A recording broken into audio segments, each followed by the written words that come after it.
भगवद गीता अध्याय 8 में आप सभी का स्वागत है। इस अध्याय का नाम है अक्षर ब्रह्म योग भगवत प्राप्ति। तो इस अध्याय में हम जानेंगे कि मृत्यु के समय हमारे क्या भाव है या कैसे विचार होने चाहिए।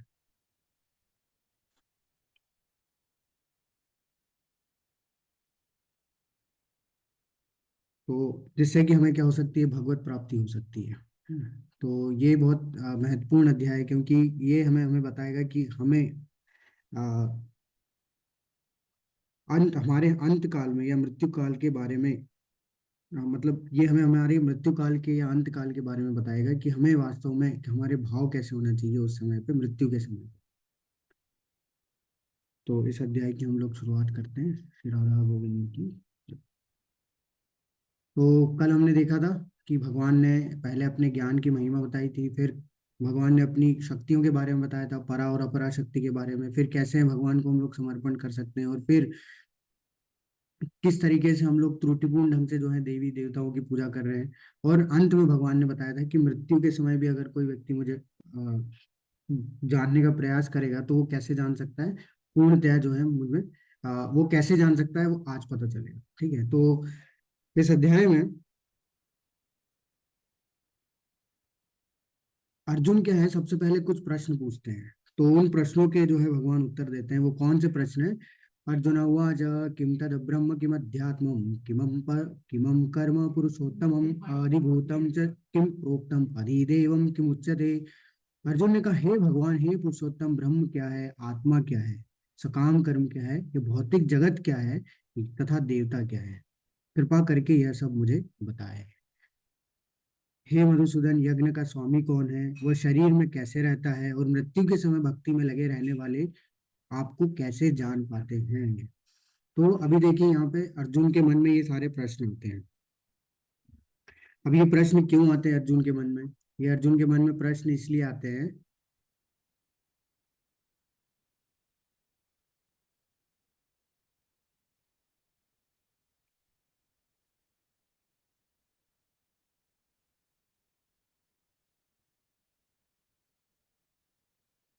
तो ये जो प्रश्न है अर्जुन के मन में इसलिए आते हैं क्योंकि कल के जो अध्याय है उसमें भगवान ने क्या है, कुछ दो जगहों पे जो है इन सब चीजों की बात करी थी। दो श्लोक में भगवान ने बताया था कि ब्रह्म कौन है, ठीक है, ब्रह्म बताया था, आत्मा बताया था, ठीक है, भौतिक जगत बताया था। तो ये सब चीजें जो है कल के अध्याय में भगवान ने सब बताई थी। उसमें से ही अर्जुन को जो है कंफ्यूजन हो जाता है कि जब आपने इतनी बार ये सब चीजों का जिक्र किया है तो वैसे वास्तव में है क्या ये सब मुझे जानना है कि ये है क्या वास्तव में। और अंत में जब भगवान ने जो चीज बताई थी वो भी अर्जुन ने यहाँ पे प्रश्न के रूप में पूछी है कि जो व्यक्ति भक्ति में लगा रहता है तो वो आपको मृत्यु के समय कैसे जान पाएगा। तो भगवान उत्तर देते हैं, श्री भगवान उवाच अक्षरम ब्रह्म परम स्वभावो अध्यात्म उच्यते भूत भावोत भव करो विसर्ग कर्म संगितः। भगवान ने कहा, विनाशी और दिव्य जीव ब्रह्म कहलाता है, और उसका नित्य स्वभाव अध्यात्म या आत्म कहलाता है। जीवों के भौतिक शरीर से संबंधित गतिविधि कर्म या सकाम कर्म कहलाती है। तो यहाँ पे देखिए, सबसे महत्वपूर्ण चीज है अक्षरम ब्रह्म। अक्षरम, ठीक है। अक्षर का मतलब क्या होता है? विनाश, मतलब नष्ट हो जाना, जो समाप्त हो जाता है उसको अक्षर बोलते हैं। और अक्षर यानी कि जो कभी भी समाप्त नहीं होता। तो अक्षरम ब्रह्म यानी अविनाशी, दिव्य, परमम जीव ब्रह्म कहलाता है। तो देखिए, इस पे हम पहले भी एक बार इस पे देखे थे कि ये जो जीवात्मा है, यानी कि जो आत्मा है, वो क्या है? अक्षर है। ठीक है, उसका उसको कभी भी क्या है, कोई समाप्त नहीं कर सकता। नैनम छिन्दन्ति शस्त्राणि नैनम दहति भावक न चैनम क्लेदयन्ति आपो न शोषयति भावक। भगवान ने बताया था दूसरे अध्याय में कि ये जो आत्मा है, इसको ना तो कोई अग्नि जला सकती है, ना कोई अस्त्र शस्त्र इसको काट सकता है, ना कोई हवा सुखा सकती है। ये सब जो है हमने देखा था। यानी कि आत्मा कैसी है? अविनाशी है, उसका विनाश नहीं होता। वो दिव्य है, क्यों? क्योंकि वो किसके अंश है? भगवान के अंश है। भगवान दिव्य है तो भगवान के अंश होने के नाते वो भी क्या है? दिव्य है। तो ब्रह्म जिसको बोला गया है उसको भगवान किसको बता रहे? आत्मा को ब्रह्म बता रहे हैं। ठीक है। वैसे बहुत से जगह आप देखेंगे कि ब्रह्म जो है भगवान के लिए भी प्रयोग किया जाता है, लेकिन यहाँ पे भगवान जो यूज कर रहे हैं ब्रह्म, वो किसके लिए कर रहे हैं? वो बता रहे हैं कि ब्रह्म जो है वो आत्मा है। और आत्मा का नित्य स्वभाव क्या है? स्वभावो अध्यात्म उच्यते। आत्मा का नित्य स्वभाव है अध्यात्म यानी कि भगवान की सेवा करना। परंतु क्या होता है कि ये जो जीवात्मा है, ठीक है, ये जो आत्मा है, ये जैसे ही भौतिक शरीर के संपर्क में आता है तो अपने वास्तविक स्वभाव को भूल जाता है और अपनी भौतिक इच्छाओं को पूरा करने में लग जाता है। जिससे क्या होता है कि वो पाप कर्मों में लीन हो जाता है। और वो ऐसा क्यों करता है? क्योंकि वो क्या है, क्योंकि वो अपना वास्तविक स्वभाव जो है भूल चुका है। उसका वास्तविक स्वभाव क्या है? भगवान की सेवा करना। और जब भूल जाता है तो वो क्या है, अपने आप को शरीर मान लेता है और वो जो ही और बाध्य हो जाता है जो भी भौतिक संसाधन है उनका भोग करने के लिए। तो यहाँ पे आप देख सकते हैं कि आत्मा जो है वो शाश्वत है। ठीक है, जैसे हम लोग जन्म लेते हैं तो हमारा शरीर बदलता है। ठीक है, बाल्यावस्था से फिर तरुण अवस्था, किशोरावस्था, वृद्धावस्था और फिर मृत्यु हो जाती है तो आत्मा कहाँ चली जाती है? दूसरे शरीर में चली जाती है। तो जैसे हम लोग कपड़े बदलते हैं, आत्मा भी क्या करती है? शरीर बदलती है। लेकिन वो क्या है? शाश्वत है। वो कभी भी अविनाशी है, वो कभी भी समाप्त नहीं होती। लेकिन जब वो शरीर जब वो भौतिक शरीर के संपर्क में आती है तो क्या है? उसका वास्तविक स्वभाव ये है जो ऊपर आप देख रहे हैं इस फोटो में, भगवान की सेवा करना। लेकिन वो किस में लग जाती है? इन सब चीजों में लग जाती है। और इन सब चीजों में लगने के कारण क्या है? वो पाप कर्मों में लीन हो जाती है। और अंत में क्या बता रहे भगवान की? जो सकाम कर्म है, सकाम कर्म यानी कि फल की इच्छा से किया गया कर्म। तो जो हम लोग इस शरीर से संबंधित जो भी कार्य करते हैं वो सब सकाम कर्म कहलाता है। क्योंकि हम लोग शरीर की इच्छाओं को पूरी करने के लिए, इंद्रियों को पूरी करने के लिए, इंद्रिय भोग को पूरा करने के लिए, इंद्रियों की तुष्टि करने के लिए ये कार्य करते हैं। तो वो सारे कार्य क्या हो जाते हैं? सकाम कर्म हो जाते हैं। तो यहाँ बताया ब्रह्म यानी कि आत्मा, जीव अविनाशी है। अध्यात्म जीव की प्रकृति है यानी कि अध्यात्म भगवान की सेवा करना। कर्म जो है वो क्या है? तन के लिए यानी कि अपने शरीर के लिए किया गया कर्म सकाम कर्म कहलाता है। भौतिक प्रकृति जिसमें हम रह रहे हैं वो अधिभूत है। विराट प्रकृति जिसमें सारे देवी देवता शामिल है वो अधिदेव है। परमात्मा अधियज्ञ है, यानी कि इन सबके क्या है? सबके कंट्रोलर है। सभी के दिल में परमात्मा कहाँ रहते हैं? सभी के दिल में। मृत्यु के समय कृष्ण को कैसे याद किया जा सकता है? जीवन भर स्मरण का अभ्यास करके। तो ये चीज, अब ये चीजें तो भगवान ने दे दी उत्तर, अब इसको पूरे डिटेल में बताएंगे भगवान। किसको? मृत्यु के समय, क्योंकि ये अध्याय ही हमें हमारी मृत्यु के बारे में बताता है। तो आइए देखते हैं। अंतकाले च मामेव स्मरन् मुक्त्वा कलेवरं यः प्रयाति समद्भावं याति न अस्त्यत्र संशयः।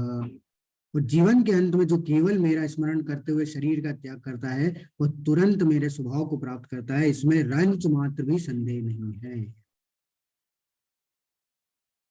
तो यहाँ क्या है, भगवान क्या बता रहे हैं कि भगवान का जो स्मरण करना खासकर अंत समय में बहुत ज्यादा जरूरी है।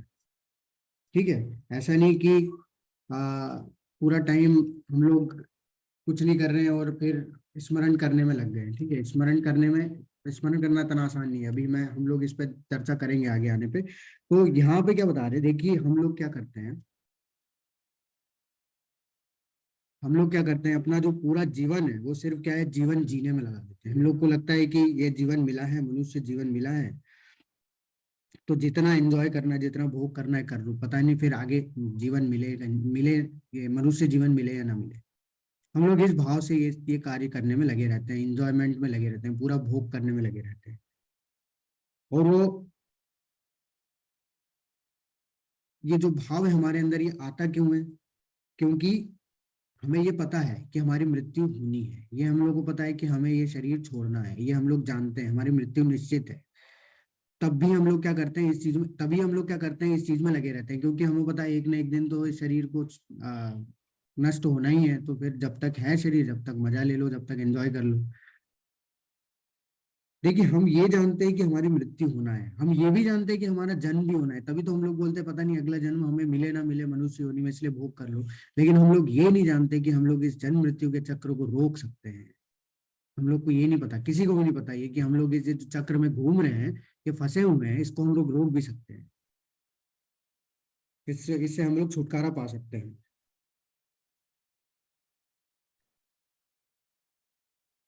जिससे होगा क्या कि हम लोग आने वाले जो भी समय है उसमें हमारा जन्म ना होगा, मतलब फिर से हम लोग इस संसार में जन्म नहीं लेंगे। लेकिन उसके लिए हमें क्या करना होगा? उसके लिए हमें जीवन जीने में हमारा समय व्यर्थ नहीं करना है। हमें क्या करना है? हमें मृत्यु की तैयारी करनी होगी, हम लोग जो कि नहीं कर रहे हैं। आप देख सकते हैं कि संसार कितने अंधकार में है। सब लोग क्या कर रहे हैं, सारे लोग ये नहीं जानते कि कल क्या होने वाला है उनके साथ में, फिर भी वो कल की तैयारी में लगे हुए हैं। लेकिन सारे लोग ये जानते हैं कि मृत्यु उनकी निश्चित है, एक ना एक दिन मृत्यु होनी है, और ये भी जानते हैं कि कभी भी हो सकती है। ऐसा नहीं निश्चित कि कोई बुढ़ापे में ही जिसकी मृत्यु होती है, नहीं, कभी भी हो सकती है। फिर भी हम लोग क्या कर रहे हैं, उसकी तैयारी बिल्कुल भी नहीं कर रहे हैं। तो ये क्या है, ये हमारे लिए क्या है, एक तरीके से अज्ञानता में हम लोग अंधकार में जी रहे हैं, कि हम लोगों को लगता है कि मृत्यु को कब होगी, बुढ़ापे में ही होगी, जब बीमार होंगे तभी होगी। लेकिन इसका कोई टाइम फिक्स थोड़ी ना है, हमें तो पता ही नहीं कि हमारी मृत्यु मतलब कब हो जाए। फिर भी हम लोग क्या कर रहे हैं, उसकी एक कुछ भी तरीके से तैयारी किसी भी तरीके से नहीं कर रहे। तो इस अध्याय का उद्देश्य ही ये है, बताना है कि कैसे हम अपने मृत्यु के समय भी अपने आने वाले जन्मों को रोक सकते हैं। और वो कैसे संभव है, भगवान बता रहे हैं, मेरा स्मरण करते हुए अगर कोई शरीर त्यागता है तो वो तुरंत मेरे स्वभाव को प्राप्त हो जाता है। भगवान के स्वभाव को प्राप्त होना यानी कि भगवान के धाम को प्राप्त हो जाना। और जब तक, जैसे ही भगवान के धाम को जो प्राप्त हो जाएगा, वो कभी भी इस संसार में लौट के नहीं आएगा। ये तो बहुत बार बता चुके हैं गुरु। लेकिन अब एक सवाल आता है कि जब भगवान बोल रहे हैं कि अंत काल में जिसने मेरा स्मरण कर लिया,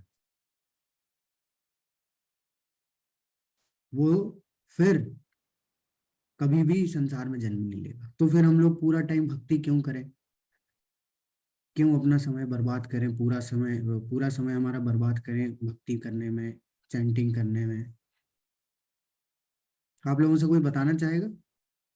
हरे कृष्णा। कोई अपने विचार रखना चाहता है कि ऐसा क्यों? फिर हम लोग अंत समय आएगा तो आराम से भक्ति कर लेंगे। हरे कृष्णा लीना माता जी। जी माता जी, आप अपने आप को अनम्यूट करिए। जी, हरे कृष्ण प्रभु जी। जी माता जी। मुझे ऐसा लगता है और मैंने सुना भी है कि अगर जैसे अगर हम पूरी जिंदगी में भगवान को याद नहीं करेंगे, भगवान की पूजा नहीं करेंगे, तो अंत समय जो होता है वो बहुत ही कष्टकारी होता है। तो जी उस समय भी हमें भगवान की याद नहीं आएगी। इसलिए जिंदगी भर भी भगवान की पूजा, भगवान में स्मरण वो करना जरूरी है, ताकि लास्ट मोमेंट पर हमें उनकी याद आए। बहुत अच्छा माता जी, बहुत बहुत धन्यवाद, आपने बहुत अच्छे से बताया। हरे कृष्णा। हरे कृष्ण। हरे कृष्णा प्रीति माता जी। जी माता जी, आप बोलिए। हरे कृष्णा। आपकी आवाज नहीं आ रही है माता जी।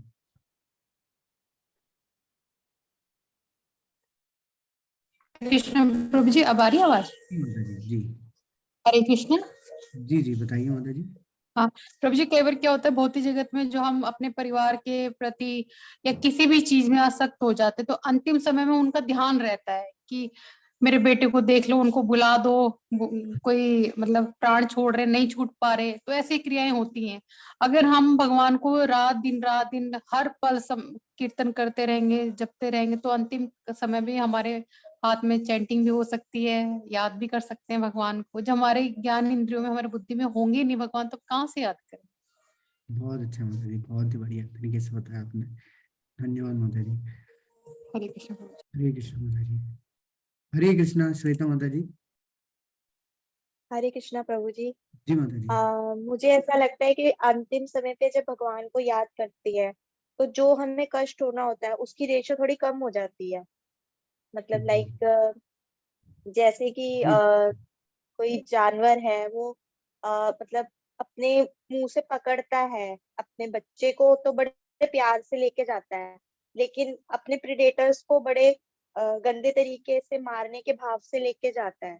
जी जी जी। तो जब हम भगवान का नाम लेते हैं तो हम बच्चे बन जाते हैं उनके, तो आ, हमें कष्ट कम होता है और वो अपने बच्चे की तरह हमें लेके जाते हैं। बिल्कुल, बहुत अच्छे माता जी, बिल्कुल एकदम परफेक्ट आपकी बात बोली आपने। हरे कृष्णा। हरे कृष्णा सुधीर प्रभु जी। धन्यवाद, प्रणाम गुरुजी। प्रणाम प्रभु जी। जी प्रभु जी। जरा सा क्वेश्चन एक बार जरा सा रिपीट कर देंगे। प्रभु जी क्वेश्चन ये था कि अगर जब भगवान बोल रहे हैं कि अंत काल में मेरा स्मरण कर लो तो मुझे प्राप्त कर लोगे, तो हम पूरा दिन पूरा जीवन अपना भक्ति में बर्बाद क्यों करें?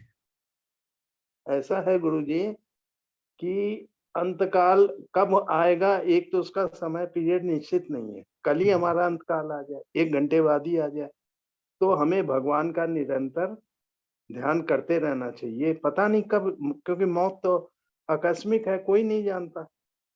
और दूसरा ये है कि भगवान कह ही रहे हैं, जिस भाव से आदमी मेरे को पूछता है वो भाव मेरे उसको प्राप्त होता है। जी तो इसलिए उस समय ज़रूरी नहीं मेरे मुँह से ब राम का नाम निकले ही, तो जब अभ्यास होगा पहले से, तो हम बड़े आसानी से राम का नाम ले सकते हैं।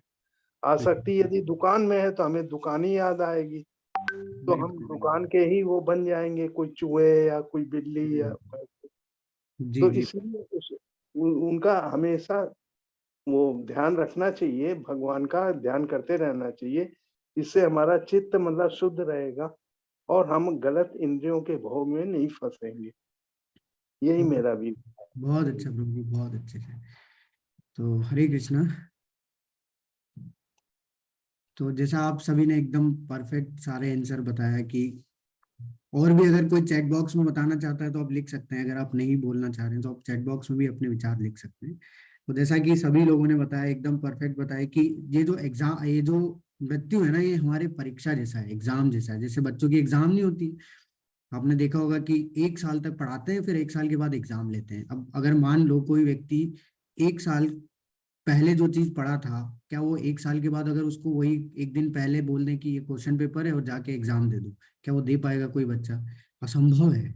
क्योंकि जब जो चीज उसने पढ़ी ही नहीं, वो कैसे उस चीज को हम लोग को वो कैसे व्यक्ति वहां जाके कुछ लिख पाएगा? उसके लिए तो सब एकदम नील हो जाएगा, वहां जाके एकदम जीरो हो जाएगा, कुछ लिख ही नहीं पाएगा, कुछ समझ ही नहीं आएगा उसको। तो जो मृत्यु है वो हमारी क्या है, एकदम परीक्षा जैसी है।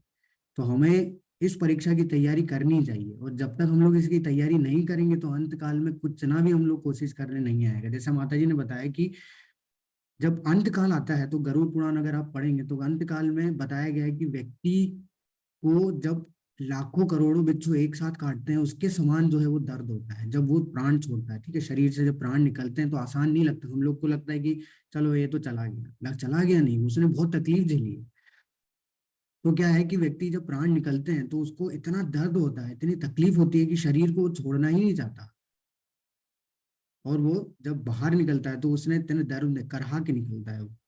तो मृत्यु के समय पे इतना जब दर्द हो रहा है, तो आप सोचिए जब व्यक्ति को इतना कष्ट हो रहा है, तो इतने कष्ट में वो अपने आप के बारे में नहीं सोच पाता, तो भगवान के बारे में तो बहुत दूर की, बहुत ही मुश्किल होगा उस व्यक्ति के लिए।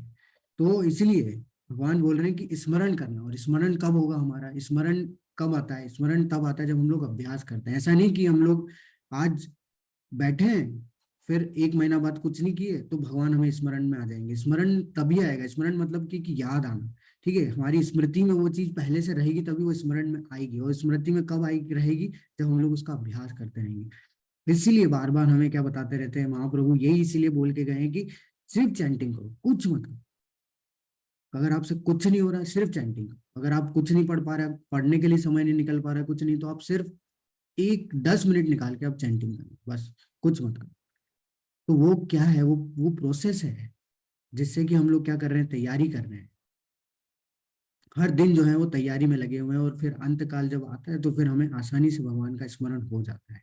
और हम लोग फिर क्या करते हैं, अगर हो जाएगा तो हमें तुरंत भगवान का स्वभाव प्राप्त हो जाएगा। तो यहाँ पे यही प्रश्न जो है यक्ष ने, यक्ष का जो होता है यक्ष, तो वो प्रश्न इसी इसी के महाभारत में एक आता है। उसमें यक्ष क्या करता है, यही प्रश्न जो है युधिष्ठिर महाराज से पूछता है कि इस संसार में सबसे आश्चर्यजनक चीज क्या है? तो युधिष्ठिर महाराज बताते हैं कि सैकड़ों और हजारों जीव हर पल मृत्यु के निकट जा रहे हैं, लेकिन फिर भी एक मूर्खतापूर्ण जीवन जीने वाला खुद को मृत्युहीन समझता है और मृत्यु के लिए तैयारी नहीं करता।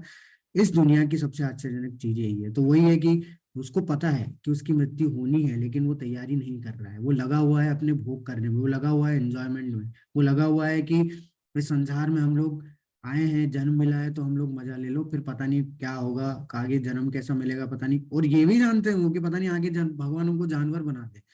मतलब ये तो कितनी मूर्खता की बात है कि सब जानते हुए भी फिर हम लोग उसको नहीं कर रहे हैं। तो ये तो फिर बिल्कुल अंधकार, अज्ञानता ही है जो कि हमें क्या करनी, घेरे हुए। तो सबसे आश्चर्यजनक चीज युधिष्ठिर महाराज भी यही बताएं कि मृत्यु की तैयारी व्यक्ति कर ही नहीं रहा है, जबकि वो सब कुछ जानता है। तो इसी संदर्भ में एक कहानी आती है, पहले भी हम लोग इसको सुन चुके हैं। तो भरत महाराज की कहानी आती है। भरत महाराज बहुत बड़े जो है भक्त थे और वो राजा भी थे। तो उनका क्या था कि राज्य पाठ संभालते संभालते एक बार ऐसा हो गया था कि उनसे जो है भक्ति हो नहीं पा रही थी। तो उन्होंने निर्णय लिया कि मैं ये भक्ति कर नहीं पा रहा हूँ, भगवान को समय नहीं दे पा रहा हूँ, तो मैं क्या करूंगा, इस पूरे राजपाट को छोड़ के अपने परिवार वालों को देके संसार मतलब जंगल में जाके जो है भगवान की भक्ति करूंगा, एकांत में रह के करूंगा। तो ठीक है, उन्होंने सब पूरा निर्णय ले लिया और सब कुछ जैसा उन्होंने सोचा वैसा वो कर लिया। वो चले गए जंगल में त्रुट, और वहां पे कुटिया बना ली और वहां बैठ के जो है वो भगवान का भजन करने लगे, कीर्तन करने लगे। अब हुआ क्या कि एक दिन जब वो नहाने गए नदी पे, तो उनको एक हिरण का बच्चा मिल गया। वो हिरण का बच्चा जब मिला तो देखिए, हिरण का बच्चा बहुत ज्यादा आकर्षित था, वो एकदम छोटा था। और स्वाभाविक है कि व्यक्ति जो है वो आकर्षित हो गया उससे। तो भारत महाराज जो है वो आकर्षित हो गए, और वो इतना ज्यादा आकर्षित हो गए कि वो पूरा टाइम उससे इतना ज्यादा लगाव हो गया उनको, कि आसक्त हो गए कि वो पूरा टाइम उन्हीं की सेवा में लग गए। अब वो ही सेवा कर रहे हैं, उसकी सेवा में लग गए, उसको खिला रहे हैं, उसको सुला रहे हैं, उसके साथ खेल रहे हैं, उसके साथ ही समय बिता रहे हैं। और वो अपना वास्तविक जो कार्य था जिसके लिए कि उन्होंने राजपाट छोड़ा था, वो भूल गए। एक समय क्या होता है कि वही, जब रात होती है तो अब वो तो अपने बच्चे जैसा रख रहे थे, तो वो अपने पास सुलाते थे। रात होती है तो वो उनको अपने पास सुलाते हैं। अब जानवर है, जानवर की तो प्रवृत्ति होती है, जानवर तो क्या है, एक जगह बैठ नहीं पाता। वो क्या है, हिरण रात में उठ के भाग जाता है, कहीं घूम निकल जाता है। अब जब भरत महाराज की आंख खुलती है तो वो हिरण को ढूंढने के लिए निकलते हैं। आगे क्या होता है, आगे ये होता है कि यम यम वापि स्मरण भावम त्यम त्यजन्ते कलेवरम तम तमे वेति कौन्तेय सदा तद्भाव भावित। हे कुंती पुत्र, शरीर त्यागते समय मनुष्य जिस जिस भाव का स्मरण करता है, वह उस भाव को निश्चित रूप से प्राप्त होता है। आगे यही होता है जो यह भगवान बताए हैं। क्या बताएं, कि जो व्यक्ति जिस भाव में अपना शरीर त्यागेगा उसको वो भाव प्राप्त हो जाएगा। अब क्या हो रहा है, भरत महाराज गए उसको ढूंढने के लिए। अब उनके दिमाग में हिरण हिरण चल रहा है, वो घूम रहे हैं, और एक ऐसे छोर पे पहुंच जाते हैं जहाँ पे कि उसके आगे क्या है, खाई होती है, उसमें गिर जाते हैं, उनकी मृत्यु हो जाती है। और मृत्यु होती है तो उनका भाव क्या होता है, उनके दिमाग में क्या चलता रहता है, हिरण चलता रहता है। और वो हिरण के भाव को प्राप्त हो जाते हैं, तो अगला जन्म उनका हिरण का हो जाता है। तो जो व्यक्ति जिस भी भाव को अ, त्यागेगा, और जिस भी भाव में अपने शरीर त्यागेगा, वो उस भाव को प्राप्त हो जाएगा। कितनी अ, भयानक चीज है। देखिए कि हर हमारा अंत काल में जो भी भाव होगा वो भाव हमें प्राप्त हो जाएगा। यानी कि हम लोग बोलने का मतलब ये कि जन्म मृत्यु के चक्र में फिर फंस जाएंगे। इसलिए भगवान पिछले श्लोक में क्या बोले कि मेरे स्वभाव को जो है, मेरा स्मरण करते हुए जो है, अगर तुम्हारी मृत्यु होती है तो शरीर त्यागते हो तो तुम मेरे स्वभाव को प्राप्त हो। तो जैसा अभी प्रभु जी ने बताया कि अ, जो एक बनिए की कहानी यहाँ पे इसीलिए आती है कि एक बनिया होता है, वो क्या करता है कि उसकी मृत्यु का समय नजदीक आ गया होता है। तो वो है, सारे परिवार वाले सारे इकट्ठे हो जाते हैं, सब उसके जो है बच्चे, उसके पोते नाती, उसकी बहुएं, सारे परिवार वाले उसके आसपास आके इकट्ठे हो जाते हैं। लेकिन जैसे ही उसकी आंख खुलती है थोड़ी देर के लिए, तो वो क्या देखता है, सबको देखता है, अरे सारे परिवार वाले यहाँ पे हैं, मेरी दुकान तो कौन संभाल रहा है, सब लोग यहाँ को, दुकान का क्या हो रहा है, दुकान को कौन देख रहा है। अब वो देखिए, वो मृत्यु, उसकी मृत्यु आने वाली है, होने वाली है कुछ समय के बाद। और वो क्या है, ये समझ रहा है, और उसको अभी भी आसक्ति है अपनी दुकान से। तो होगा क्या, अब ऐसा नहीं है दुकान बन जाएगा, दुकान नहीं बनेगा, मतलब स्वभाव को प्राप्त होगा, यानी कि उसके आसपास उसको कुछ ना कुछ जो है वो, या तो जानवर बन जाएगा, कुत्ता बन जाएगा, ठीक है, बिल्ली बन जाएगा जो कि उस दुकान में घूमता रहेगा, या फिर चूहा बन जाएगा, ठीक है, या फिर अच्छा कर्म होंगे तो मनुष्य योनि मिलेगी तो नौकर बन के आ जाएगा। तो उसको उस भाव वैसा प्राप्त हो जाएगा कि जिससे वो क्या है, उसके आसपास घूमता रहे।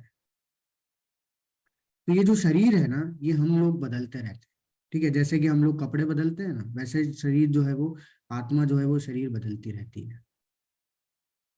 तो देखिए, जब हम लोग कपड़े खरीदने जाते हैं तो ये चीज पहले मैं चर्चा कर चुका हूँ कि जब हम लोग कपड़े खरीदने जाते हैं तो हमारे पास दो ऑप्शन होते हैं, ठीक है। दो चीजों पे निर्भर होते हैं हम लोग, क्या कि एक तो हमारे पास पैसे होने चाहिए और हमारी इच्छा भी होनी चाहिए उस कपड़े को खरीदने की। वही अगर हमारे पास, अगर हम लोग कहीं गए किसी शॉप पे, हमारे पास पैसे हैं लेकिन हमारी इच्छा नहीं है तो हम लोग उसको नहीं खरीदेंगे। अगर हमारे पास पैसे नहीं है और हमारी इच्छा है तो भी हम लोग नहीं खरीद पाएंगे। वैसे ही ये आत्मा भी है। आत्मा क्या है? हमारा आत्मा भी शरीर को कैसे प्राप्त करती है? आत्मा को शरीर प्राप्त होता है उसकी चेतना से और उसके कर्मों से। तो जैसे हमारे कर्म है, जैसे हमारी चेतना है, हमारी इच्छाएं हैं, उसी इच्छा के आधार पर हमें जो है अगला शरीर जो है प्राप्त होता है। तो ये बहुत ही महत्वपूर्ण है कि हम किस भाव में शरीर को त्याग रहे हैं, क्योंकि जिस भाव में त्यागेंगे उस भाव को प्राप्त हो जाएंगे। इसलिए बोल रहे हैं भगवान, अतः है अर्जुन, तुम्हें सदैव कृष्ण रूप में मेरा चिंतन करना चाहिए और साथ ही युद्ध करने के कर्तव्य को भी पूरा करना चाहिए। अपने कर्मों को मुझे समर्पित करके तथा अपने मन एवं बुद्धि को मुझ में स्थिर करके तुम निश्चित रूप से मुझे प्राप्त कर सकोगे। इसलिए भगवान क्या बोल रहे हैं, अर्जुन तुम क्या करो, तुम युद्ध करो, लेकिन कैसे युद्ध करो? सब कुछ मुझे अर्पित करके करो, मेरे लिए कर्तव्य करो। अपने बुद्धि को, अपने मन को, अपने कर्मों को सब कुछ मुझ में जो है लगा लो और फिर जो है ये युद्ध करो। तो क्या होगा, अगर तुम्हारी मृत्यु होती है तो तुम मेरे स्वभाव को प्राप्त होगे, और अगर तुम्हारी विजय होती है तो तुम वैसे ही राज्य भोग करोगे। तो इसलिए भगवान बोल रहे हैं कि तुम निश्चित रूप से मुझे प्राप्त करोगे। अगर तुम ये सोच रहे हो कि तुम इसमें तुम्हारी पराजय हो जाएगी, मृत्यु हो जाएगी, तो तुम कुछ नहीं, तो ऐसे ही तुम मेरे स्वभाव को प्राप्त करोगे अगर तुम्हारे साथ में कुछ होता भी है तो इसलिए जो भी कर रहे हो सब कुछ क्या करो, मुझे अर्पित करते हो। वही चीज भगवान फिर से बोल रहे हैं, अभ्यास योग युक्तेन चेतसा नान्य गामिना परमं पुरुषम दिव्यम याति पार्थानि चिंतयन्। हे पार्थ, जो व्यक्ति मेरा स्मरण करने में अपना मन निरंतर लगाए रखकर अविचलित भाव से भगवान के रूप में मेरा ध्यान करता है वो मुझको अवश्य प्राप्त होता है। फिर चीज भगवान वही बोल रहे हैं कि अगर मेरा स्मरण कर रहा है, निरंतर लगा हुआ है मेरा स्मरण करने में, और एकदम विचलित भी नहीं है किसी भी चीज से, कोई चीज उसको डिस्ट्रैक्ट भी नहीं कर रही है, ठीक है। जैसे भौतिक संसार में बहुत सी ऐसी चीजें तो कि क्या करती है, लोगों को डिस्ट्रैक्ट कर देती हैं। कई बार उनके साथ गलत हो जाता है तो वो भगवान का स्मरण करना ही भूल जाते हैं, वो भूल ही जाते हैं भगवान है भी कि नहीं। इतना कई बार इतनी खुशी मिल जाती है उनको कि वो भगवान को भूल जाते हैं, कई बार इतने दुख मिल जाते हैं कि वो भगवान को भूल जाते हैं। ऐसा कोई भी समय नहीं जाना चाहिए जिसमें कि हम लोग भगवान का स्मरण करना न भूलें। बिना विचलित हुए अगर कोई लगा रहता है, भगवान बोल रहे हैं अवश्य मुझे प्राप्त करेगा। तो अजामिल की कहानी आती है यहाँ पे, भगवतम में है ये कहानी, आप पढ़ भी सकते हैं। तो अजामिल की कहानी क्या बोलती है कि अजामिल क्या था, वो भी भक्त था, ठीक है। वो भी भगवान का बहुत बड़ा भक्त था। वो रोज रोज जो है भगवान की पूजा करता था, यज्ञ करता था। एक समय पे क्या हुआ कि उसके यज्ञ के लिए लकड़ियां खत्म हो गई, तो लकड़ियां लेने के लिए वो गया, जंगल में गया। अब वो जंगल जाता है तो जंगल जाके वो एक स्त्री और एक पुरुष को देख लेता है। तो उसके अंदर क्या है, कामाग्नि जो है वो जग जाती है। उसके अंदर कामाग्नि जब जग जाती है तो क्या होता है, अब देखिए बात ये आती है कि इस संसार में बहुत सारे पाप कर्म हो रहे हैं, ठीक है, बहुत जगह जगह पे हो रहे हैं। हम लोग देख रहे हैं, हम लोग को दिख जा रहा है, हम लोग नहीं चाह के भी हम लोग को दिख जा रहा है। तो दिखने में हमें परेशानी नहीं है, ठीक है। अगर दिख जा रहा है तो उसमें परेशानी नहीं है। दिखने के बाद हम लोग क्या कर रहे हैं, उसको देखने के बाद हम लोग क्या कर रहे हैं, उसमें परेशानी है। तो कई बार व्यक्ति क्या करता है, उसको देखने के बाद अगर उससे विचलित नहीं होता तो बहुत अच्छी बात है। अगर उससे विचलित हो जाता है, विचलित होने का मतलब क्या है कि अगर उस पर ही ध्यान लगाए रहता है, उसके दिमाग में अगर वही चिंतन चलता रहता है तो क्या होता है, वो पतन का ओर चले जाता है। क्यों? क्योंकि भगवान बता चुके हैं दूसरे अध्याय में, ध्यायतो विषया पुंसा संगहतेषु उपजायते संगात् संजायते कामा कामात् क्रोधो विजायते। भगवान बताएं कि अगर कोई व्यक्ति किसी चीज को देख लेता है तो उसके ऊपर सबसे पहली चीज क्या करता है, ध्यान लगाता है, उससे आसक्त होता है। अब उसके अंदर वो चिंतन चलता रहेगा, चलता रहेगा, चलता रहेगा, चलता रहेगा, तो वो उससे आसक्त हो जाएगा। और आसक्त होगा तो उसके अंदर काम इच्छा जागेगी, काम इच्छा जागेगी तो क्रोध जागेगा, क्रोध जागेगा तो उसकी स्मरण शक्ति जाएगी, स्मरण शक्ति जाएगी, बुद्धि नाश हो जाएगा, पतन हो जाएगा। तो ये पतन का कारण क्या है, हम जो चिंतन करने लग जाते हैं। और यही अजामिल के साथ हुआ। अजामिल जो देख के आया था वो तो वेश्या थी, और वेश्या से उसका लगाव हो गया, उससे आसक्त हो गया, और उसने क्या किया कि वेश्या से शादी कर ली। और इस तरीके से करने के बाद क्या किया उसने, अपने जितने भी परिवार वाले थे, जो बीवी बच्चे थे, माँ बाप थे, सबको उनने घर से भगा दिया। और जितने पुण्य कर्म करता था वो सब कुछ बंद कर दिए। और जो स्त्री थी उसके भोग इच्छाओं को पूरी करने के लिए, उनकी इच्छाओं को पूरी करने के लिए उसने सारे पाप कर्म करना चालू कर दिए। लोगों को धोखा देना, लूट करना, ठीक है, इस तरीके के सारे जितने भी पाप कर्म होते थे वो उसने चालू कर दिए। क्यों? क्योंकि उस स्त्री की इच्छाओं को पूरी करने के लिए। इस दौरान उसका क्या होता है कि उसके बच्चे पैदा होते हैं, और जो उसका सबसे छोटा पुत्र होता है उसका वो गलती से नाम रख देता है नारायण। गलती से रखा है उसने, तो गलती से नाम रख देता है नारायण। अब आप लोग जानते हैं कि जो सबसे छोटा पुत्र होता है घर का, वो माँ बाप को बहुत ज्यादा लाड़ का होता है, वो प्यारा होता है। तो अब जो अजामिल के लिए भी बहुत ज्यादा करीब था उसका छोटा सा जो बच्चा था, छोटा सबसे, तो वो हमेशा उसको ही जो है हर चीज के लिए बुलाता था कि नारायण पानी ले आओ, नारायण खाना ले आओ, नारायण ये कर दो, नारायण वो कर दो, हमेशा उनको बुलाता है। अब होता क्या है कि उसकी उम्र हो जाती है और उसकी मृत्यु आ जाती है नजदीक। और जब उसकी मृत्यु आ जाती है तो क्या होता है कि उसको दिखने लग जाते हैं यमदूत। अब यमदूत आप देख रहे हैं, ये इधर जो भयानक दिख रहे हैं जितने भी, तो उसको दिखने लग जाता है यमदूत, क्योंकि यमदूत आते हैं जिस तरीके से उसने कारनामे किए हैं तो यमदूत ही आएंगे। तो अब यमदूत आते हैं उसके प्राण खींचने के लिए, और जब आते हैं प्राण खींचने के लिए तो देखिए उसको अंत समय में, जब वो यमदूत उसके नजदीक, देखिए यमदूत ने कोई सुंदर नहीं दिखते हैं, आदमी यमदूत को देख के एकदम डर जाएगा, इतने भयानक होते हैं वो, ठीक है। और ये आज के समय पे भी बहुत से लोगों के द्वारा देखे गए हैं। अगर आप कभी किसी व्यक्ति से अगर पूछेंगे जो मरने वाले एक व्यक्ति के साथ में है, तो वो बताते हैं क्योंकि उनको दिखते हैं। तो जब वो उनके नजदीक आ रहा था, जामिल के नजदीक आ रहे थे, तो उसके इस, इससे बहुत डर लगने लगा, पूरा भयभीत हो गया, और इसने जोर से आवाज लगाया नारायण अपने पुत्र को। वो जोर से आवाज लगाता है अपने पुत्र को, तो इतनी देर में क्या आ जाते हैं, विष्णुदूत आ जाते हैं। आप देख सकते हैं इसको, तो वो विष्णुदूत भी आ जाते हैं। अब फिर क्या होता है, ये देखिए बहुत बड़ी कहानी है। इनके बीच में फिर बहुत ज्यादा वार्तालाप होती है, किसके बीच में, विष्णुदूत और यमदूतों के बीच में। विष्णुदूत बोलते हैं कि अब इनको छोड़ दो, इसने जो है भगवान का नाम ले लिया है। लेकिन यमदूत बोलते हैं अरे इसका तो बहुत ही खराब जो है रिकॉर्ड है, आप देखिए इसकी फाइल खोल के, इसने तो कुछ सही काम किया ही नहीं है। लेकिन वो बोलते हैं नहीं नहीं, अब इसने नाम ले लिया भगवान ने, अब जाओ। तो बहुत लंबी वार्तालाप होती है उसमें। फिर विष्णुदूत जो है वो यमदूत जो है चले जाते हैं, और विष्णुदूत क्या करते हैं, उसके प्राण को लेके, अब आप लोग सोचेंगे कि प्राण को लेके इसने गलत काम किए तो भगवान के धाम चले गया, नहीं, उसके प्राण को जो है कहाँ है, निकाल के दूसरे जो है शरीर में डाल देते हैं। कहाँ डालते हैं, 7वें अध्याय में हमने देखा था, कल के अध्याय में भगवान ने बताया था कि जो अपनी भक्ति कुछ समय के बाद छोड़ देता है तो उसको भगवान कहाँ जन्म देते हैं, ब्राह्मणों के कुल में जन्म देते हैं, या फिर धनवानों के कुल में जन्म देते हैं, या फिर वैष्णवों के कुल में जन्म देते हैं जिसने दीर्घ काल में भक्ति की और उसने छोड़ दी।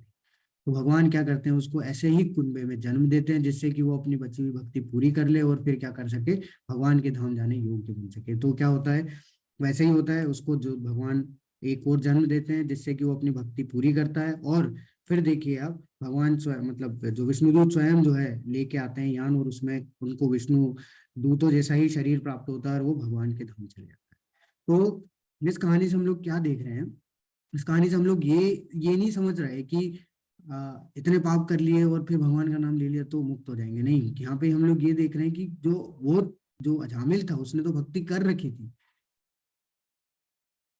और उसने अनजाने में नाम लिया, तो उसके अनजाने में नाम लेने से इतना उसको फायदा प्राप्त हुआ। तो अगर हम लोग पूरा टाइम अगर स्मरण करते हुए पूरे मन से अगर लगे रहेंगे भगवान के इस आध्यात्मिक मार्ग में आगे बढ़ने के लिए, अभ्यास करने के लिए लगे रहेंगे, तो अंत में अगर हम लोग स्मरण कर लेंगे तो कितना फायदा होगा। जब अनजाने में उसको इतना फायदा हो गया तो हम लोग तो फिर भी जान जान के सब कुछ समझ समझ जान के अपनी बुद्धि से ज्ञान लगा के सब कुछ सीख रहे हैं, सेवा कर रहे हैं, तो फिर हमारे लिए कितना फायदा होगा। तो ये इससे हम लोग ये यहाँ पे समझ सकते हैं कि अजामिल ने किया था तो उसको ये फायदा हुआ, हम लोग तो कुछ भी नहीं कर रहे हैं, ठीक है। देखा जाए तो हम लोग तो अब चालू किए हैं, और अगर बीच में अगर छोड़ देंगे तो फिर वो क्या आएगा कि जरूरी नहीं हो कि हमें प्राप्त हो अगला जन्म इस तरीके से जिस तरीके से अजामिल को प्राप्त हुआ। तो हमें इसलिए अभी से अभ्यास करना है, जितनी जल्दी कोशिश हो सके उतनी जल्दी से हमें अभ्यास शुरू कर देना है कि कभी भी जब भी आए हमारा अंतकाल तो हम आसानी से इस शरीर का त्याग कर सके। तो देखिए ये जो कहानी है बहुत ही ज्यादा महत्वपूर्ण है। मतलब ये प्रभुपाद जी ने इस पे एक अलग किताब भी लिखी है, तो आप उसको भी पढ़ सकते हैं। ठीक है, तो द सेकंड चांस करके एक बुक है जिसपे कि जिसको आप पढ़ सकते हैं, जिसमें कि प्रभुपाद जी ने पूरे बहुत ही डिटेल में बताया कि अजामिल ने अपना जो दूसरा जो उसको चांस मिला उसको कितना बढ़िया से यूज किया और फिर वो भगवान के धाम जाने योग्य बन गया। मनुष्य को चाहिए कि परम पुरुष का ध्यान सर्वज्ञ पुरातन नियंता लघुतम से भी लघुतर प्रत्येक के पालन करता समस्त भौतिक बुद्धि से परे अचिंत्य तथा नित्य पुरुष के रूप में करे। वे सूर्य की भांति तेजवान है और इस भौतिक प्रकृति से परे दिव्य रूप है। तो दिव्य रूप है, यहाँ पे सबसे महत्वपूर्ण बात है देखने की, दिव्य रूप है। ठीक है, तो ये उन लोगों के लिए भगवान ने बात बोली है जो कि भगवान को ब्रह्म ज्योति निराकार के रूप में जो है पूजते हैं। तो भगवान को जो ब्रह्म ज्योति निराकार के रूप में पूजते हैं, भगवान उनके लिए बता रहे हैं कि ऐसे लोगों को क्या करना चाहिए। ऐसे लोगों के लिए बिल्कुल भी कोई तरीके की मुक्ति संभव नहीं है। ठीक है, क्योंकि वो क्या है, मुक्त मुक्त नहीं होंगे, वो वापस इस मृत्यु लोक में वापस इनका जो है जन्म मृत्यु के चक्कर में फिर से फंस जाएंगे। तो इसलिए भगवान बोल रहे हैं कि मनुष्य को क्या है, भगवान का जो दिव्य रूप है, परम पुरुष जो भगवान है उनका ध्यान दिव्य रूप में करना चाहिए। ठीक है, और हम ये सब तो जानते ही हैं कि भगवान पालन करता है, क्योंकि पिछले अध्याय में भगवान बता चुके हैं। ठीक है, अचिंत्य है, नित्य पुरुष है, इस रूप में हमें करना चाहिए। भगवान के जन्म और कर्म ये सब को साधारण नहीं समझना चाहिए हमसे, हाँ, कि या फिर किसी और व्यक्ति से या किसी देवी देवता से भगवान की तुलना नहीं करना चाहिए, क्योंकि वो सबसे परे है, इन सारी चीजों से परे है, क्योंकि वो सबके स्रोत है।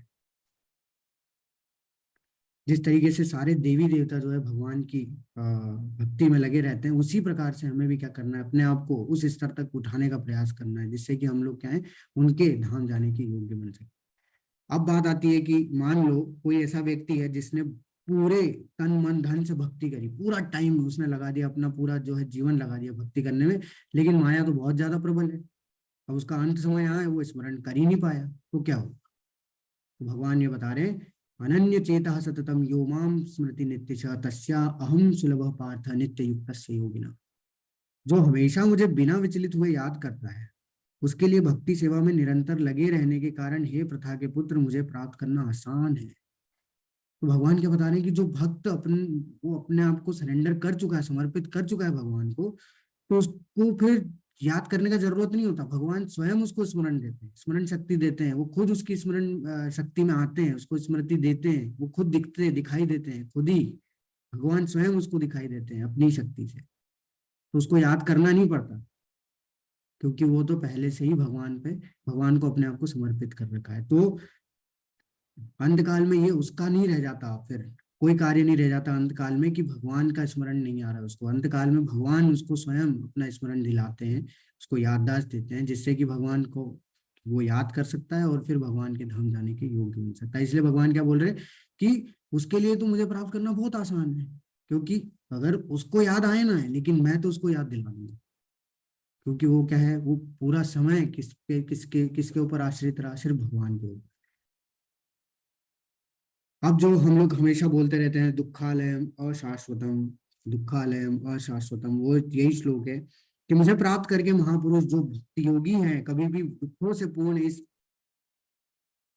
अनित्य जगत में नहीं आते। दुखालयम अशाश्वत, दुखों से पूर्ण दुखालय अनित्य जगत यानी अशाश्वत, क्योंकि उन्हें परम सिद्धि प्राप्त हो चुकी होती है। परम सिद्धि क्या होती है, परम सिद्धि वास्तविकता में ये होती है कि जन्म मृत्यु के चक्र से छुटकारा पाना, वही परम सिद्धि है।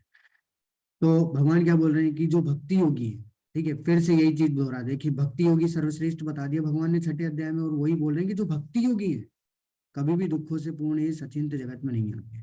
ठीक है, होता क्या है कि यहाँ पे जो आप देख रहे हैं इस फोटो में, आप ये वीडियो जो चल रहा है, क्लिप चल रहा है, इसमें क्या है, ये उदाहरण के तौर पे है कि अगर कोई व्यक्ति को जेल हो जाती है ना, अब उसको वो जेल में उसको मान लो उसको उम्र उम्र कैद हो गई है ना, वो उम्र कैद हो गई तो उसको तो बाहर निकल नहीं सकता। अब उसको क्या लगता है कि जेल का जीवन सबसे मस्त है, खाना भी मिल रहा है, सब कुछ मिल रहा है, सारा काम भी हम लोग कर रहे हैं, एंजॉय भी हो रहा है, वहां पे कोई दिक्कत नहीं है, सोने के लिए घर घर है, छत है, सब कुछ है। क्यों? क्योंकि वो बाहर की दुनिया देखा ही नहीं है ना, अभी पता नहीं कितने सालों से अंदर पड़ा हुआ है, वो बाहर की दुनिया देख ही नहीं पाया। अगर जैसे ही मान लो अगर किसी कारण से उसको बाहर निकाल दिया जाता है, तब उसको पता चलता है कि वास्तव में बाहर की दुनिया तो जेल की दुनिया से बहुत ज्यादा सुंदर है, इतनी शांति है बाहर की दुनिया में, सुख ही सुख है, कोई दुख है ही नहीं। वैसे ही हम भी हैं। हम लोग इस भौतिक जगत की जेल में फंस गए हैं। हम लोग को लगता है कि भौतिक जगत में सबसे आनंदमय जीवन जीने के लिए मिला है, कितनी बढ़िया प्रकृति दी है भगवान ने, सब कुछ कितना आसान है यहाँ पे, खाओ पियो ऐश करो भोग करो, जो भी शरीर मिला है उससे एंजॉय करो, क्या है इसमें, और कुछ है ही नहीं। क्यों? क्योंकि हम लोग भगवान के धाम को, आध्यात्मिक जगत को जानते ही नहीं उसके बारे में।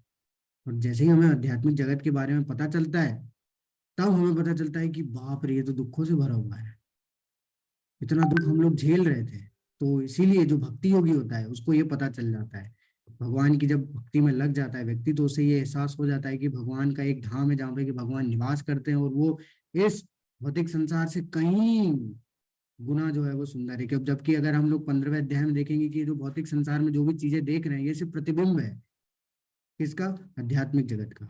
तो ये सब क्या है? नष्ट नश्वर है, और ये सब नष्ट हो जाएगा।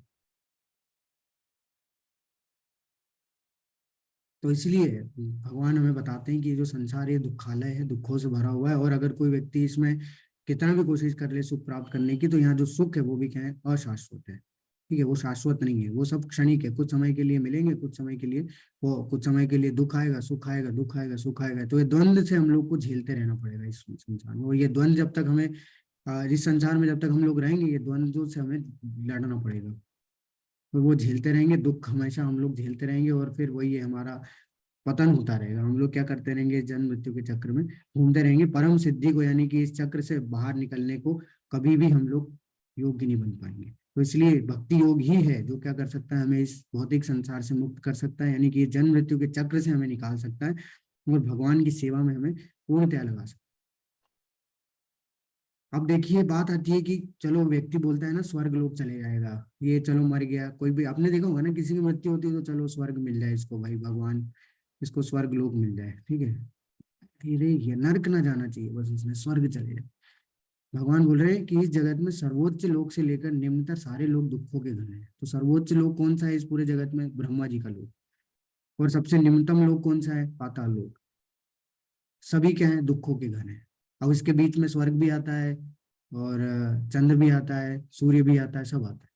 तो मान लो, देख लो कि जितने भी लोग हैं सब दुखों के घर हैं, जहाँ जन्म तथा मरण का चक्कर भी लगा रहता है। ऐसा नहीं है कि हम लोग स्वर्ग चले गए तो वापस नहीं आएंगे, अभी स्वर्ग में ही रहेंगे, वहां से वापस आना है। किंतु है कुंती पुत्र, जो मेरे धाम को प्राप्त कर लेता है वो फिर कभी जन्म नहीं लेता। स्पष्ट रूप से बता दिया भगवान ने कि जो मेरे धाम आ जाएगा वो कभी नहीं जन्म लेगा। और कितनी बार बता दिया, ये तो मतलब बहुत सारी, हर श्लोक में भगवान यही चीज कई बार बता चुके हैं।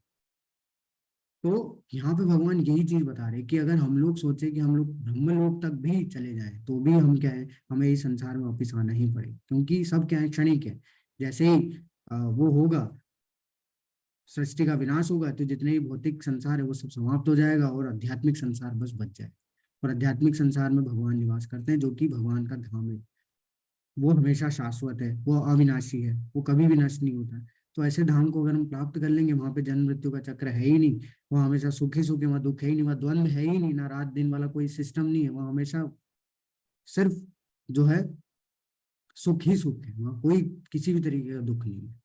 तो वो ऐसा धाम जो है भगवान के, जहाँ पे कि जन्म मृत्यु का चक्र ही नहीं होता, तो वो अगर प्राप्त हो जाएगा तो हम लोग इस जन्म मृत्यु के चक्र से मुक्त हो जाएंगे। हम लोग कितनी भी कोशिश कर लें कि स्वर्ग मिले हमें, तो स्वर्ग मिलना भी कोई बड़ी बात नहीं है। तो स्वर्ग बहुत से लोगों को मिल जाता है, लेकिन वही है कि क्या है, जब तक हमारे अच्छे कर्म होंगे तब तक हम पुण्य कर्म झेलेंगे, वैसे ही हमारे कर्म खत्म हो जाएंगे, हम लोग वापस इस संसार में, वापस हमें, हमसे वो शरीर छीन के वापस से इस मृत्यु लोक में कोई शरीर पकड़ा दिया जाए। तो ये जन्म मृत्यु का चक्र हर लोक में, इस दुख, इस पूरे भौतिक संसार में चलता ही रहता है, ये समाप्त नहीं होता। वो तभी समाप्त होता है जब हम लोग इससे परे जो है आध्यात्मिक संसार, यानी कि भगवान के धाम में जब तक नहीं जाते, जब तक ये चक्र हमें झेलना पड़ता है। अब भगवान धाम के बारे में बता रहे हैं, अपना धाम कैसा है उनका, जिसे वेदांती अप्रकट और अविनाशी बताते हैं, जो परम गंतव्य है, जिसे प्राप्त कर लेने पर कोई वापस नहीं आता, वही मेरा परम धाम है। भगवान अपने धाम के बारे में बता रहे हैं। भगवान बता रहे हैं कि मेरा जो परम धाम है वो कैसा है? वो अविनाशी है, वो परम गंतव्य, यानी कि हम सबका डेस्टिनेशन है, हम सबका आखिरी लक्ष्य क्या है? सिर्फ भगवान का धाम, और जिसे प्राप्त करने में कोई भी वापिस ही नहीं आएगा इस भौतिक संसार में। तो ऐसा नहीं है, भगवान ने अपने धाम के बारे में यहाँ पे बताया, 15वें अध्याय में भी बताएंगे। ब्रह्मा जी जो है, ब्रह्मा जी अपनी ब्रह्म संहिता जो प्रार्थना है उसमें भी ब्रह्मा जी अपने जो है प्रार्थनाओं में भी भगवान के धाम के बारे में उल्लेख करते हैं, शास्त्रों में भी आता है। तो ब्रह्मा जी बताते हैं कि जो ब्रह्मा जी, जो भगवान का जो धाम है वो चिंतामणि पत्थरों से बना हुआ है, यानी कि वो जिसको भी छूते हैं वो क्या है, उसको किसी भी धातु में यानी सोने में कन्वर्ट कर देते हैं। वहां पे जो भगवान के धाम में जो वृक्ष है वो कल्प वृक्ष है। कल्प वृक्ष यानी ऐसे वृक्ष, अगर आप उनसे जो इच्छा हो वो मांग सकते हो, जो फल की इच्छा हो, जो फूल की इच्छा हो वो आपको देंगे। इस तरीके के वृक्ष हमारे यहाँ जैसे नहीं कि मौसमी है कि इस मौसम में ये फल देगा, इस मौसम में वो फल देगा, ऐसा नहीं। वहां की जो गायें हैं वो सुरभि गायें हैं। सुरभि गायें ऐसी गायें हैं जो कि अनंत मात्रा में दूध देती है, भौतिक संसार जैसी नहीं कि जो सीमित मात्रा में दूध देती है। और वहां पे हजारों हजारों लक्ष्मी जो है भगवान की चरणों की सेवा में लगी रहती है हमेशा। तो ऐसा भगवान का जो है परम धाम है जिसमें कि भगवान नित्य लीला में हमेशा लगे रहते हैं। और ऐसे धाम को अगर कोई प्राप्त कर लेता है तो वो कभी भी संसार में लौट के नहीं आता। तो इस तरीके से भगवान जो भी, जैसे भगवान यहाँ पे जब आते हैं ना और यहाँ पे जो जो भी लीलाएं करते हैं ना, वो सब क्या है, वो भगवान एक तरीके से दोहराते हैं वही लीलाओं को जो कि वो अपने धाम में करते हैं, ये बताने के लिए लोगों को कि मैं आज भी ये लीलाएं अपने धाम में करता रहता हूँ। तो अगर हम चाहते हैं कि भगवान की इन लीलाओं में हम लोग भी क्या करें, सेवा करें, उनके साथ में साक्षी बने, तो हम लोग को क्या करना चाहिए, भगवान की भक्ति में हमें अपने आप को प्रगति में लगाना है, आगे बढ़ाना चाहिए। नहीं तो हम लोग क्या है, कोई इस जन्म मृत्यु के चक्र में घूमते रहेंगे और ये दुखों को झेलते रहेंगे। अब कुलशेखर करके एक राजा है जिन्होंने प्रार्थनाएं लिखी हैं, तो मुकुंद माला स्तोत्र, बहुत अच्छी अच्छी प्रार्थनाएं लिखी है। तो उसी में से एक प्रार्थना जो कि इसी अध्याय पे जो है, इसी अध्याय पे एकदम सटीक बैठती है, वो क्या बताते हैं कि हे कृष्ण, कृपया मेरे मन को तुरंत अपने कमल के फूलों के पैरों की ओर जाने दो। जैसे ही राजहंस कमल के फूलों के तने में प्रवेश करता है, जब मेरी अंतिम सांस के समय मेरा गला हवा, पित्त और कफ की क्रिया से संकुचित हो जाता है, तो मैं आपको कैसे याद रख पाऊंगा।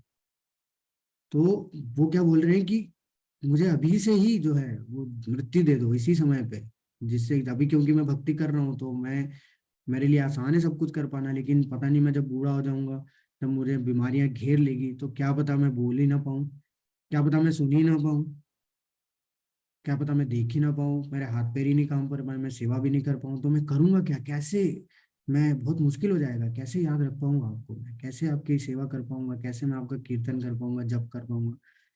और यही चीज जो है हमारे यहाँ देखिए, पूरे सभी के मतलब 99% लोगों के दिमाग में ये चलता है कि जो भक्ति है वो सब बुढ़ापे का काम है। अभी तो यार जवान हो तुम, पूरा एंजॉय करो, अभी करके क्या करोगे भक्ति, क्यों अपना समय बर्बाद करो। ये सब चीज तब की जाती है जब तुम क्या हो जाओ, सेवा निवृत्त हो जाओ, यानी कि जब तुम रिटायर हो जाओ। आप सोचिए, क्या मृत्यु रिटायरमेंट का इंतजार करती है? मृत्यु रिटायरमेंट का इंतजार नहीं करती, मृत्यु इंतजार करती है समय का, काल का। जिस समय हमारा समाप्त हो जाएगा उस समय मृत्यु हमारी आ जाएगी। तो प्रहलाद महाराज जी जो है बताते हैं भगवतम में कि 5 वर्ष की आयु में जो है व्यक्ति को जो है भक्ति स्टार्ट कर देनी चाहिए। और अगर नहीं कर पा रहा है तो जल्दी से जल्दी बुद्धि ज्ञान प्राप्त करना चाहिए, और जितना जल्दी हो सके उतनी जल्दी भक्ति स्टार्ट कर देनी चाहिए। क्योंकि अंत काल में हमें नहीं पता हमारे साथ क्या होगा। मान लो अगर हम लोग बूढ़े हो गए, तो हम लोग सोचें कि हम लोग, चलो मान लो किसी ने सोचा कि हम लोग बुढ़ापे में भक्ति करेंगे, बुढ़ापा आया, उसका ऐसा आया कि वो, उसके हाथ पैर ही नहीं चल रहे, तो वो क्या भक्ति करेगा? उसके, वो बोल ही नहीं पा रहा है, क्या भक्ति करेगा? वो देख ही नहीं पा रहा है, क्या भक्ति करेगा? वो सुन ही नहीं पा रहा है, क्या भक्ति करेगा वो? और लेकिन एक चीज है कि जब बुढ़ापा आता है तो सबसे ज्यादा भय मृत्यु का ही होता है, और उस मृत्यु के भय में व्यक्ति कुछ नहीं कर पाता। तो इसलिए ये जो अध्याय है इसमें ये बताया गया भगवान ने कि अंत काल में स्मरण कब होगा, जब हम लोग अभ्यास कर पाएंगे। इसलिए कुलशेखर भी राजा जो है वो भी यही बोल रहे हैं कि मेरा अंतिम समय में मुझे नहीं पता क्या होने वाला है मेरे साथ, तो मुझे अभी ही अपने जो है अपने इससे मुझे अभी ही मुक्ति दे दो, जिससे कि मैं आपको प्राप्त तो कर पाऊँ, आपके स्वभाव को, आपके धाम को प्राप्त कर पाऊँ, आपकी सेवा में लग पाऊँ।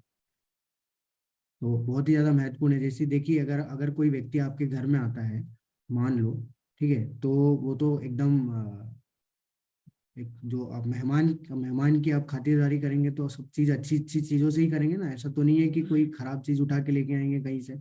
मान लो अगर उसको आप पानी पिलाना है तो ऐसा तो नहीं है कोई बाहर से पड़ा हुआ जो है ग्लास लेके आएंगे, उसको उठा के देंगे और फिर बोलेंगे ये लो पानी। उसकी खातिरदारी तो आप कितनी अच्छे से करते हैं, सब चीजें उसके लिए अच्छे से बनाते हैं, सब चीजें नई नई उसको देते हैं उसके लिए, अच्छा उसको अच्छा लगे इसलिए। तो वैसे ही अगर हम लोग भगवान को अपने आप को समर्पित करना चाह रहे हैं तो हम लोग क्यों अपना बुढ़ापे जर्जर शरीर जो है हम लोग समर्पित करें। अभी अट्टा कट्टा जो शरीर है हमें दिया हुआ है भगवान ने, जो कि चल रहा है भगवान की कृपा से, हम लोग क्यों नहीं उसको समर्पित करें। क्यों इंतजार करें कि हम लोग अंत काल में जब बूढ़ा हो जाएंगे तब उस शरीर को समर्पित करेंगे। तो वो शरीर तो भगवान भी एक्सेप्ट नहीं करेंगे। फिर वही होगा, वो कौन एक्सेप्ट करेगा, वो आत्मा ही एक्सेप्ट करेगी, वो दूसरी आत्मा दूसरे शरीर को फिर प्राप्त होगी। तो इसलिए हमें प्रयास करना चाहिए कि हम लोग जितना जल्दी हो सके उतना जल्दी हमें ज्ञान लेने का प्रयास करें, उस ज्ञान के माध्यम से भगवान से जुड़ने के लिए इस भक्ति में अपने आप को क्या करें, आगे बढ़ाएं। वेदेषु यज्ञेषु तपःसु चैव दानेषु तत्पुण्यफलं प्रतिष्ठमत्येति सब तत्सर्वमिदं विदित्वा योगी परम स्थानुपेति चाद्यम। जो व्यक्ति भक्ति मार्ग स्वीकार करता है वह वेदाध्ययन, तपस्या, दान, दार्शनिक तथा सकाम कर्म करने से प्राप्त होने वाले फलों से वंचित नहीं होता। वह मात्र भक्ति संपन्न करके इन समस्त फलों की प्राप्ति करता है और अंत में परम नित्य धाम को प्राप्त होता है। देखिए होता क्या है कि बहुत सारे ऐसे लोग होते हैं, उनको लगता है कि भक्ति से क्या ही फायदा हो रहा है, हाँ? क्योंकि भक्ति लॉन्ग टर्म प्रोसेस है ना, बहुत लंबी चलने वाली प्रोसेस है। जैसे अगर कोई व्यक्ति को बीमारी हो रही है कोई, तो वो क्या है, वो एलोपैथिक में जाएगा, एलोपैथिक वाली गोलियां जो लेगा, तो वो गोलियां जो एलोपैथिक वाली गोलियां लेगा तो उससे तुरंत ठीक हो जाता है। तो सबको क्या लगता है कि एलोपैथिक वाली गोलियां ठीक है, लेकिन उसके साइड इफेक्ट है। लेकिन आयुर्वेद में जाता है तो आयुर्वेद की क्या, आयुर्वेद बहुत लेट, उसका बहुत लंबा जो है ट्रीटमेंट चलता है, लेकिन वो जो बीमारी दूर करता है वो जड़ से खत्म करने के लिए कार्य करता है। वैसे ही भक्ति है। तो भक्ति क्या है, भक्ति बहुत लंबी प्रोसेस है, बहुत लंबी यात्रा है। तो वो लंबी यात्रा में हमें पूरी प्लानिंग करनी होती है। ऐसे नहीं हम लोग बैठ गए किसी भी ट्रेन में और चले गए कहीं पे भी। तो जिस तरीके से हम लोग दूसरी यात्राएं बड़ी बड़ी करने जाते हैं उसमें पूरी प्लानिंग के साथ जाते हैं, वैसे ही भक्ति भी एक बहुत बड़ी यात्रा है। इतनी लंबी यात्रा है जो कि हमारे मरने के बाद भी चलती रहती है। तो वो जो यात्रा है उसके लिए हमें पूरी प्लानिंग के साथ कार्य करना होता है। अब जो उसमें हमें फल प्राप्त होते हैं शायद वो हमें एहसास नहीं होता उसका। क्यों? क्योंकि वो बहुत लंबा और बहुत धीरे होता है प्रोसेस, क्योंकि हमने बुरे कर्म ही इतने किए हैं तो हमारे धीरे हो गई। तो व्यक्ति को हर चीज प्राप्त होती है। भगवान बता रहे हैं भक्ति मार्ग स्वीकार करने पे उसको जो वेद पढ़ने से उसको जो फल प्राप्त होगा, जो तपस्या करने से प्राप्त होगा, जो दान देने से होगा, जो दार्शनिक यानी कि फिलोसॉफी ये सब ज्ञान देने से होगा, सकाम कर्म से होगा, सारे प्राप्त हो जाते हैं उसको। वो किसी भी फल से वंचित नहीं रहता। लेकिन वो क्या है, उसको एहसास नहीं होता उस फलों का। क्यों? क्योंकि वो बहुत स्लो होता है, तुरंत नहीं प्राप्त होता। भगवान बोले वो मात्र भक्ति करके इस समस्त फलों को प्राप्त कर सकता है और अंत में परम नित्य धाम को ही प्राप्त हो जाता है। यानी कि अब दोनों फायदे हैं कि जो हमें चाहिए वो प्राप्त तो हो जाएगा, और साथ ही साथ एक और फायदा होगा कि हम लोग पूरा टाइम भगवान की सेवा करने में लगे हैं तो अंत काल में हमें परेशानी भी नहीं होगी भगवान का स्मरण करने में। तो इसके लिए सबसे सरल विधि है स्मरण करना। ठीक है, तो 3 विधि बहुत ही महत्वपूर्ण है स्मरण।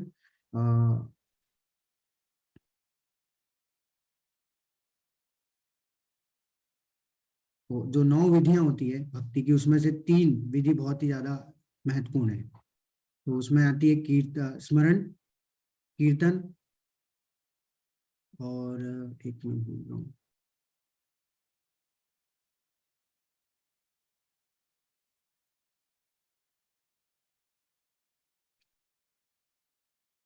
श्रवण, कीर्तन और स्मरण। तो श्रवण जो होती है सबसे महत्वपूर्ण विधि होती है, जो कि सबसे सरल विधि है, जो हमने पहले भी देखा था 7वें अध्याय में, कि भगवान ने बोला था कि सुनने मात्र से जो है इसको तुम क्या हो जाओगे, शुद्ध हो जाओगे, मुझे बिना किसी संशय से तुम मुझे जान पाओगे।